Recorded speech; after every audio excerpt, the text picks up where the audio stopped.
saudara yang diberkati dalam Tuhan Yesus Kristus, bersama Gracia Hope Compassion Channel, biarlah anugerah kasih karunia Tuhan membawa kita di dalam pengenalan yang benar akan Kristus Yesus.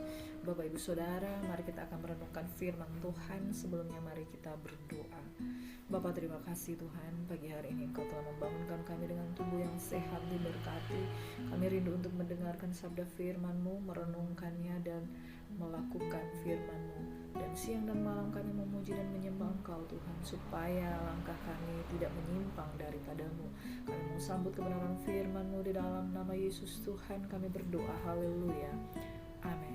Shalom saudaraku yang diberkati. Kita akan merenungkan sabda firman Tuhan pada pagi hari ini yang terambil dari 1 Tesalonika 4 ayat 1 hingga ayat yang ke-12. Nasihat supaya hidup kudus. Saudara, apakah mudah untuk hidup kudus, hidup benar? Mungkin kita akan berkata, semua orang telah jatuh di dalam dosa. Tidak ada satupun yang tidak cemar.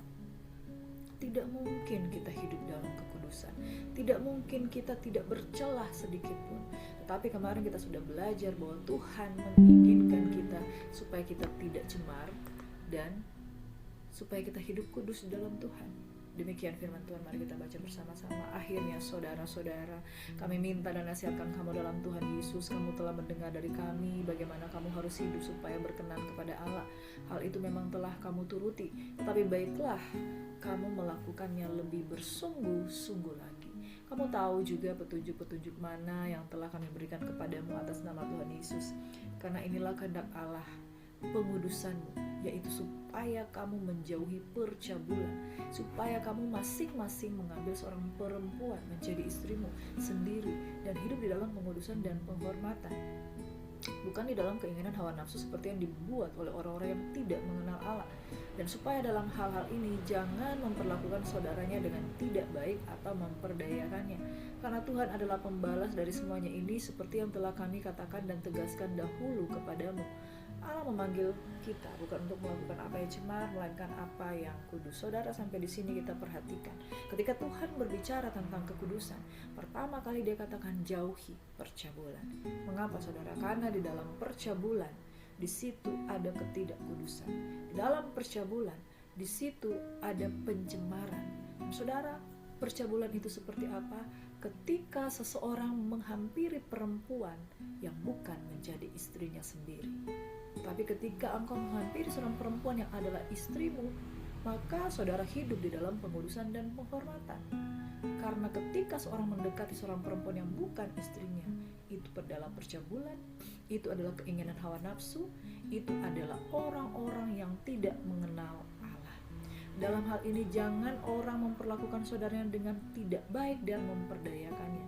Itu sebabnya saudara, ketika seorang laki-laki mendekati seorang perempuan lalu kemudian mereka melakukan hubungan intim tanpa pernikahan, mereka tidak mau bertanggung jawab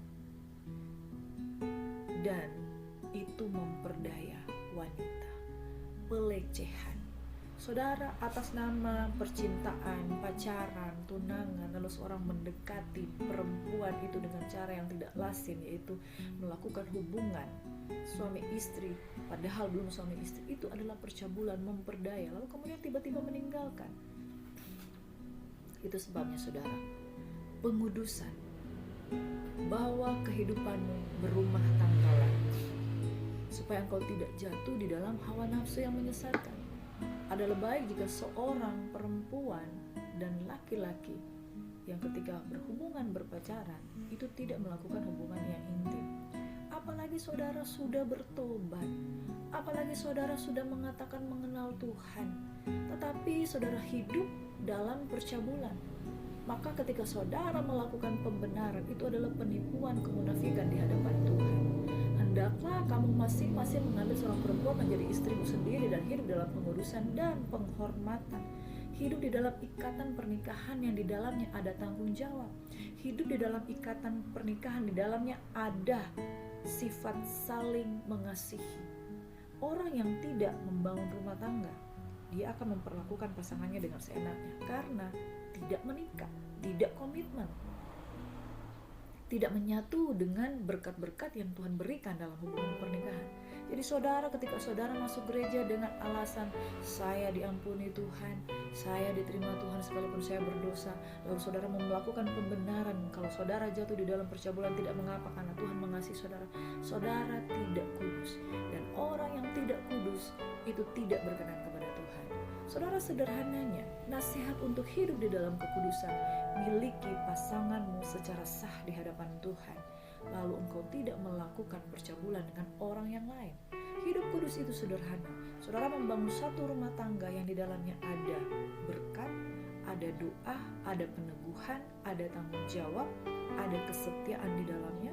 Dan saudara hidup mengabdi kepada pasangan saudara sebagaimana Kristus kepada jemaat, jemaat kepada Kristus. Demikian suami mengasihi istrinya dan istri tunduk kepada suaminya.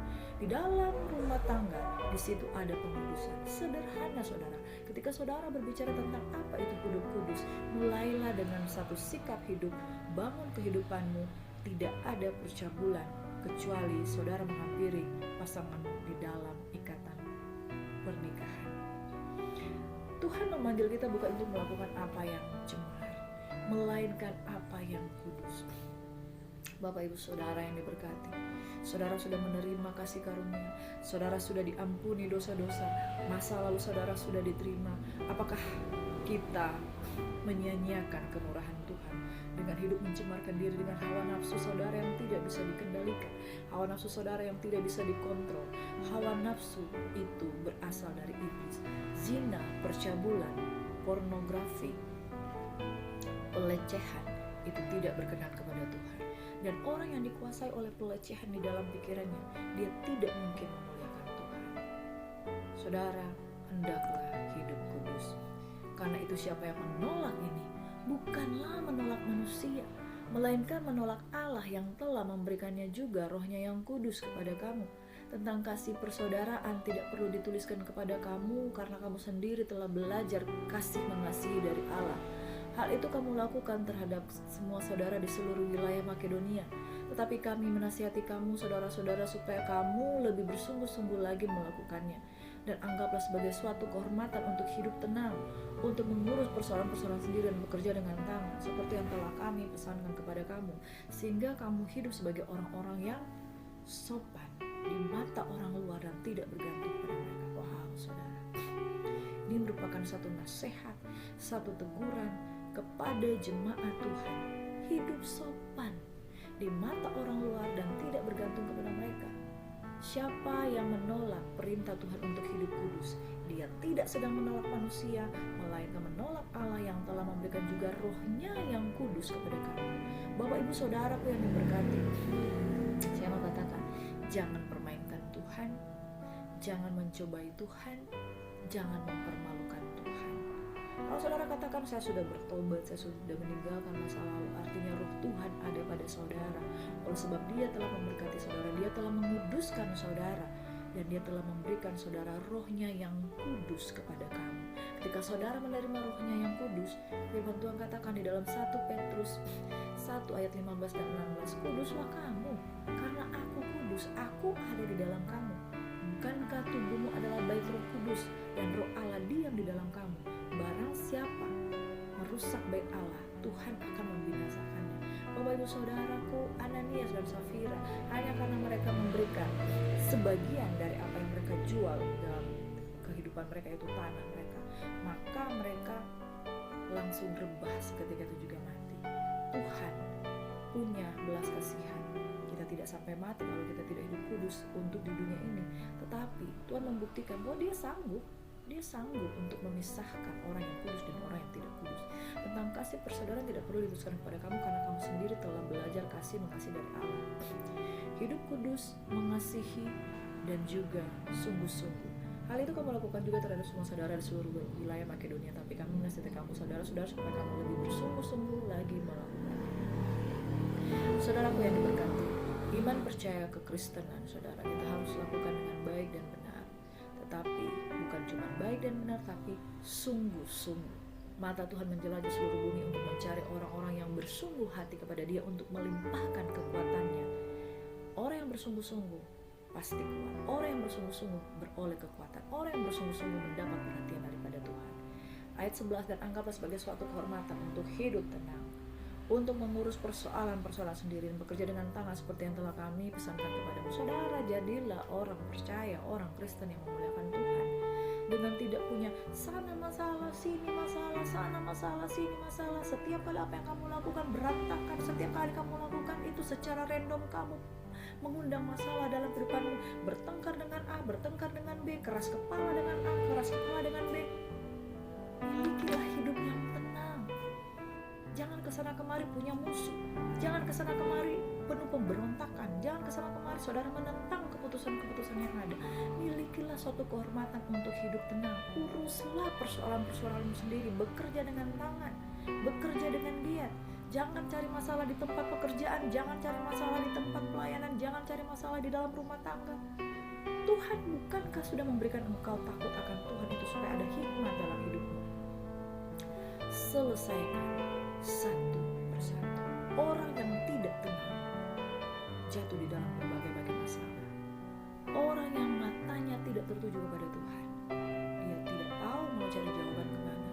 Sana dia bingung, di sini dia bingung. Karena saudara penuh dengan pemberontakan dalam hatimu. Apa salahnya saudara tunduk perintah Tuhan? Ketika saudara taat, mungkin masalah-masalah akan selesai. Tapi saya mau katakan tidak, bukan berarti mungkin, tapi pasti. Kristus adalah jawaban. Akulah pintu, barang siapa masuk melalui aku, maka itulah jalan keselamatan. Saudara, kalau saudara percaya pada hal-hal yang lain, maka saudara tidak akan beroleh di depan. Tapi kalau saudara percaya sungguh-sungguh kepada Tuhan, saya merasakan saudara, waktu saya bertobat, saya mengalami pemulihan. Sebelum saya bertobat, rasanya apa-apa itu kacau.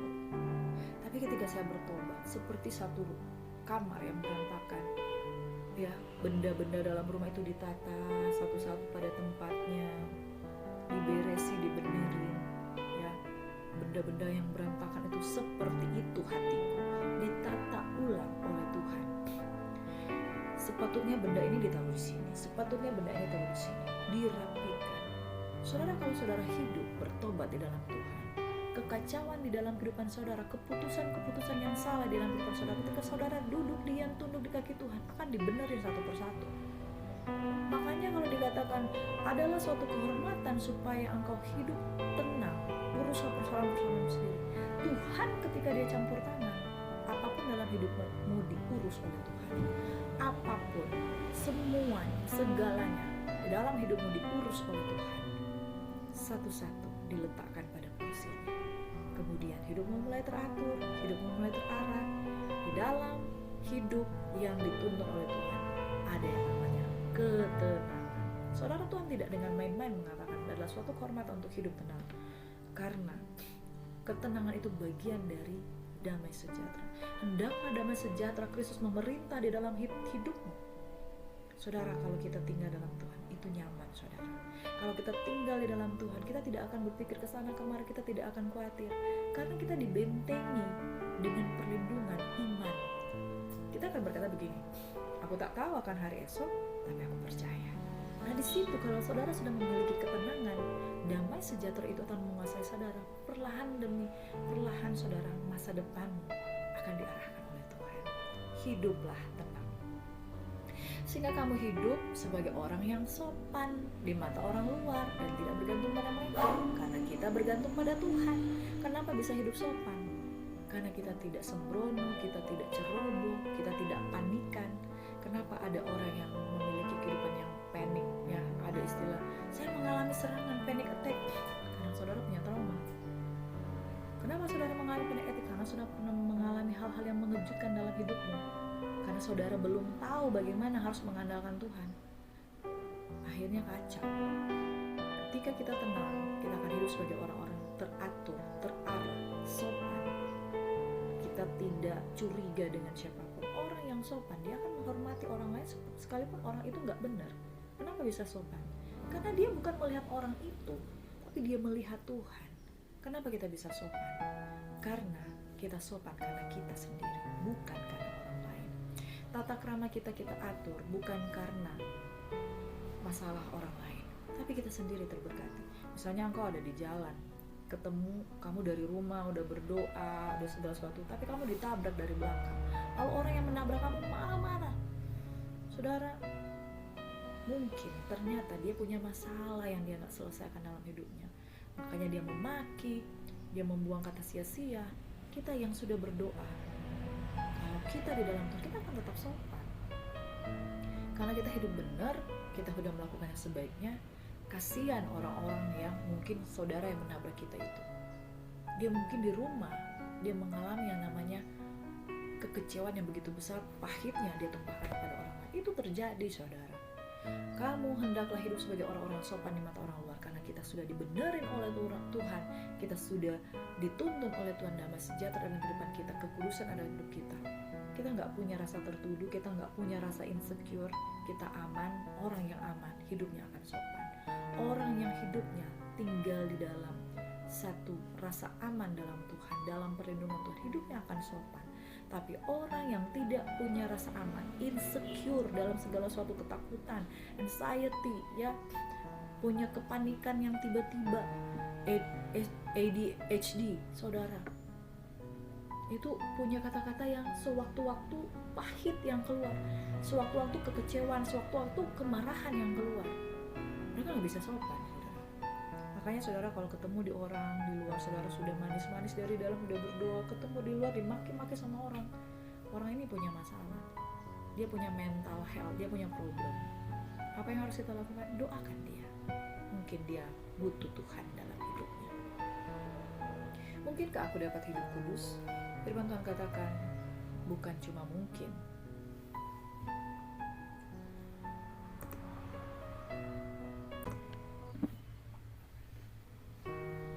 Saudara yang terkasih, mungkinkah aku dapat hidup kudus? Mungkin itu pertanyaan saudara.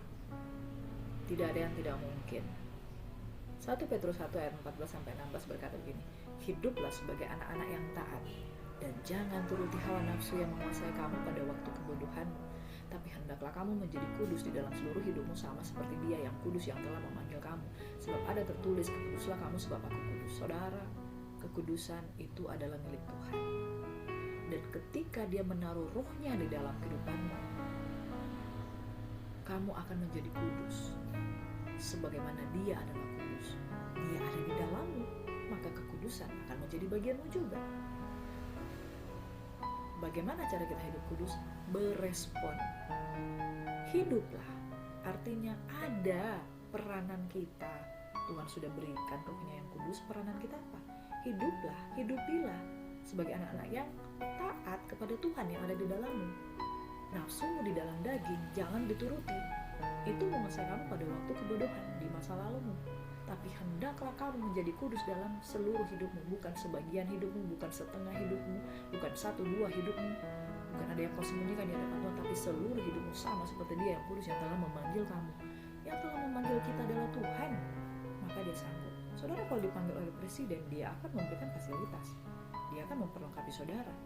Kalau Dia memanggil kamu, Dia memperlengkapi dengan rohnya yang kudus. Sebab ada tertulis, kuduslah kamu sebab aku kudus. Aku ini kudus, aku ini kaya. Kamu juga akan kaya sama seperti aku. Demikian firman Tuhan berkata dalam kehidupanmu. Jadi ketidakkudusan itu bukan hal yang Tuhan kehendaki. Kekudusan adalah penting. Itu merupakan perintah dan itu adalah status kita dalam Tuhan. Mari kita berdoa, Bapak Ibu Saudara. Bapa, terima kasih karena kekudusan adalah milik Tuhan, dan kekudusan Engkau sendiri yang mengerjakan. Engkau telah menaruh roh-Mu di dalam kehidupan kami, yaitu roh yang kudus. Dan respon kami adalah respon untuk menghidupi kekudusan itu, menjadi anak-anak yang taat dan tidak lagi melakukan sama seperti pada waktu kebodohan. Artinya ada respon, ada peranan, ada implikasi, ada implementasi dalam kehidupan kami untuk melakukan kekudusan itu. Bapa di surga, kami menyerahkan Tuhan segala sesuatu dalam kehidupan kami. Biarlah segala perkara dapat kami tanggung di dalam Yesus yang memberikan kekuatan kepada kami. Kuduslah kami, sebab Engkau kudus adanya. Karena Engkau kudus, Engkau mengerjakan di dalam kami tidak berjalan sendiri. Engkau memberikan fasilitas, Engkau mengubahkan hati kami. Roh kasih karunia itu adalah kehidupan kami. Tuhan Tuhan kiranya memberkati dan melindungi engkau. Tuhan menyinari engkau dengan wajah-Nya, memberikan engkau kasih karunia. Tuhan menghadapkan wajah-Nya kepadamu dan memberikan engkau damai sejahtera. Keluar masukmu diberkati, ditunggu dan dijagai oleh Tuhan. Kita terima berkat ini dalam nama Yesus yang menguduskan kita. Di dalam nama Yesus sumber berkat, sumber pengudusan, sumber kekuatan, sumber penghiburan, sumber damai sejahtera yang menjadi kekuatan dalam kehidupan kami. Kami berdoa mengucap syukur. Haleluya. Amin. Shalom saudara. Selamat beraktivitas. Jaga kekudusan, hiduplah benar. Jangan seperti orang-orang yang dikuasai oleh hawa nafsu pada waktu kebodohan. Tuhan memberkati. Shalom.